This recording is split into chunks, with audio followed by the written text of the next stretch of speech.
Hey everyone, I'm FM Greeno. Welcome along to episode 10 of the Greeno Tour. We're here with Stirling Albion. You can see we are top of the league, and today we have a home game against Airdrionians.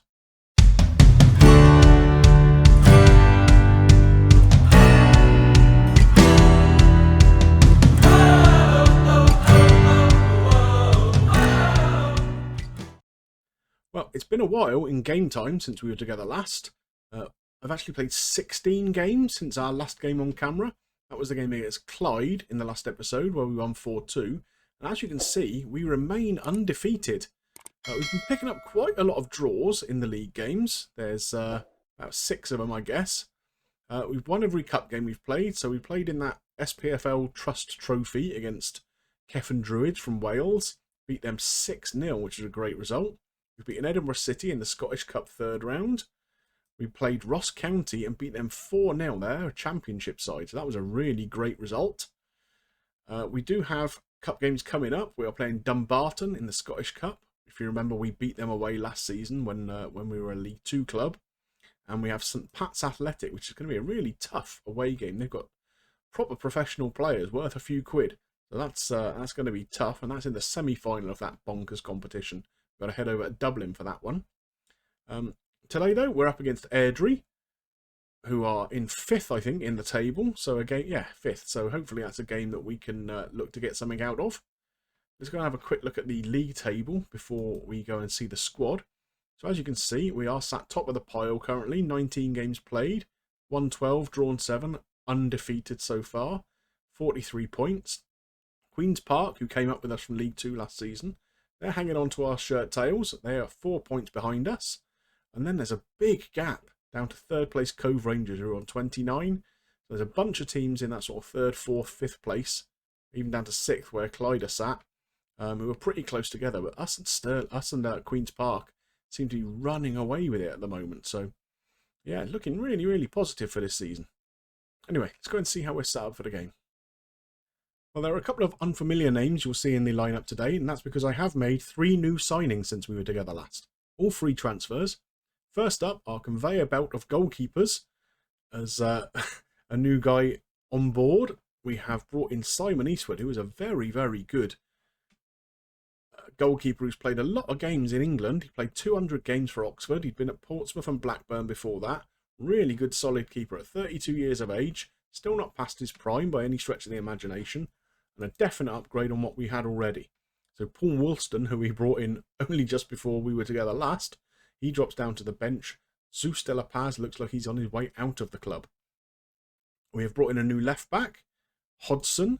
In fact, he can play right back. He prefers to play right back, but he will play left back. Obviously, we have Chris Solly playing on this side, so Hodgson on the left back position. He's done really well since he's come in. He's only played a couple of games. We've got a 7.15 rating, which, as we know, for fullbacks is pretty impressive. And we do have a new guy on the bench, Virgil Gomez, who has come in as a backup option to Ryan up front. He looks like a decent player for this level. Again, pace and acceleration, which is the 2 key attributes I look for in a striker, and solid enough ratings in the areas he needs to have them. I think he's going to do all right for us as a backup to Ryan. Talking of Ryan, look at the form this boy has been in. So in the league, 18 appearances, 18 goals. That's awesome. But when you add in all his cup goals as well, he's got 31 goals this season in 27 appearances. That is some strike rate, and we're only just on New Year's Day, so we've got half the season yet to go. Anyway, let's get into this game against Airdrie. So I'm hoping this run of form can continue. We were unbeaten this season in all competitions, and we've got through till Christmas, which is absolutely phenomenal, way beyond my expectations. It's really helped having that bigger wage budget that we had, because we came into the season with a squad that got promoted, but was only using just about half of our wage budget. Oh, here's Ryan. He's got a chance right from the start. There we go. His 32nd of the season in the 11th minute. This boy just cannot stop scoring. There has been interest in him, actually, from Partick Thistle particularly. That seems to have died off a little bit now. But, yeah, the Vultures are starting to circle on a couple of our players. So we're going to have to be a little bit careful of that. Centre-half Lloyd Jones, lots of clubs in English League 2 looking at him. So, yeah, we'll do well to hang on to him through this window, I think. But yeah, back to our form. I mean, for us to, yeah, we've beaten teams in higher divisions in some of the cup competitions. Yeah, I thought coming up to this league would be a step up, but we've dealt with it really, really easily. Like I say, having had that extra wage budget to bring in some quality. Oh, Pikey, what a goal! That's been really, really helpful. But of course, today, as you can see, Ryan and Bikey, two of our stars from last season, they're the guys on the score sheet. And it's only just over a minute since the first goal. And so we're 2-0 up now, 12 minutes on the clock.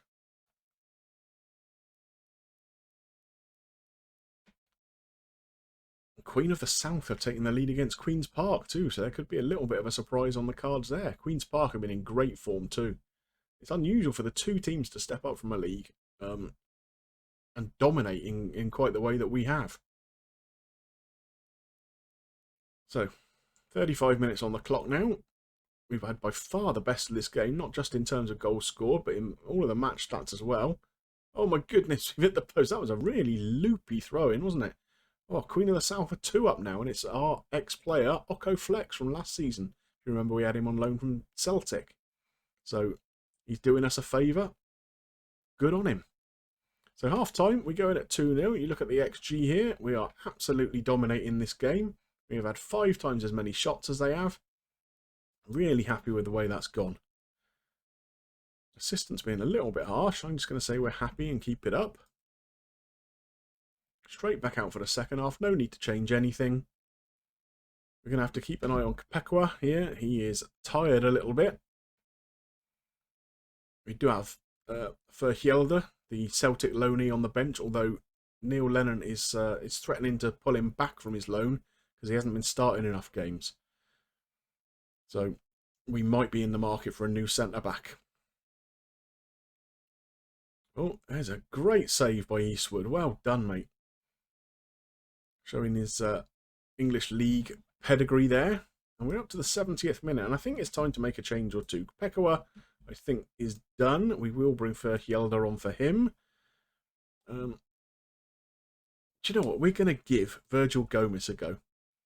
Andy Ryan is playing well, but let's give him a little bit of a round of applause from the stadium and have a quick look at Virgil Gomez and see what he's all about. 20 minutes left. So McInroy picks up the ball, out to Hodgson. Oh, McStay pinches it off him though. Can we win it back? Kelly knocks it up. McStay on the ball again. Oh dear, I could have sworn one of our defenders should have gone to the ball then. But Armour scores for Airdrie. That makes it interesting. 2-1 now. So I think we need to get a little bit of a shout into the boys. Tell them to up their game a bit. We don't want to end up with a draw here after having been so dominant in the first half. Free kick here from McInroy. That's a penalty. Who's going to take it? Virgil Gomez. Well, let's see if he can do as well as Ryan normally does from these. Up he steps. Right-footed. Comfortably into the back of the net. And that's his first goal for the club. Welcome, Virgil Gomez. That's a really nicely struck penalty. Keeper, no chance. And so it's 3-1 going into the final 10 minutes. I think it's time to make one more change here. I think Wilson can come off and we can bring Leighton and Dukwu on. He prefers to play as an inverted winger, so I don't mind that. We can narrow things up a little bit up top now. 5 minutes to go. I think we've got this one sewn up. And Queen of the South, Queen's Park, is now 5-3 to Queen of the South. So that's a great result for us. Finishes 3-1. Well, what a great day for us that's been. Our win, plus Queen's Park's defeat, puts us 7 points clear at the top of the table after 20 games. So that's a really, really good position for us to be in. In terms of when we're going to come back next, I think we'll probably come back for that cup game I was talking about. The SPFL Trust Trophy semi-final over at St Pat's Athletic in Dublin. That'll be a real big challenge for our players, so we'll see how we do. One thing to be mindful of, though, I have started to have some interest in me from other clubs. 1 or 2 clubs, obviously in-game, who I haven't been to see, did actually approach me to see whether I'd be interested in their vacancies. and of course I had to turn them down due to the rules of the save. But the Dinamo Bucharest job came up. So I applied for that one because I thought it'd be a good one. Turns out they're in a bunch of financial trouble, but they did give me an interview. So I've attended that interview. I haven't heard back from them yet. So there's no guarantees I'm actually going to take it if they do offer me the job, because I think it's going to be a bit of a financial car crash. But we'll see. You never know. We might come back for the next episode and I'm not here anymore. Anyway, I hope you enjoyed today's episode, and if you did, if you'd be so kind as to drop a like on there for me, I'd be very grateful. If you've got any comments about this episode or the series as a whole so far, or any thoughts on whether I should be taking that Dinamo job if I get offered it, I'd love to see that below. And of course, if you're not yet subscribed to the channel, please consider doing so. There's plenty of room on the Greenobus for you all. Well, it just remains for me to thank you for watching, and I'll see you soon for some more action. Bye for now.